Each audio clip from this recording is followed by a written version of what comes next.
Twin Cities dentist is off the job following the death of a patient during a common procedure. The Minnesota Board of Dentistry temporarily suspended Paul Tompak's license.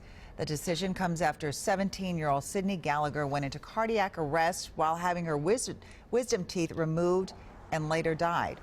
Rachel Slavic found out that the work of an uncertified dental assistant appears to have led to the decision.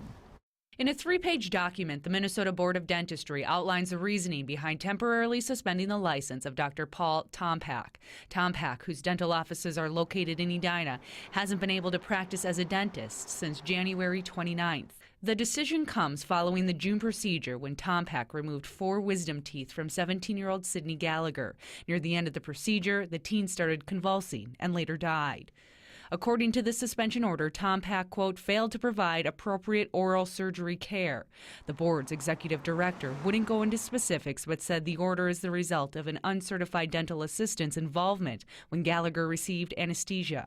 The state has guidelines for duties allowed by licensed dental assistants. Without certification, a dental assistant can't place or remove IV lines, monitor a sedated patient, or administer medication dealing with anesthesia. The order states Tompak allowed a dental assistant to perform tasks which exceeded their legal scope of practice. Now, the board also gave a third reason for the order, saying Tompak failed to appropriately manage a medical emergency. Now, both sides will meet on Thursday to address the issue. The board's executive director wouldn't say if there are plans to lift that suspension. And have Sydney's parents said anything about this? You know, they haven't spoken directly about the license suspension, but they have been very active on Caringbridge over the past months.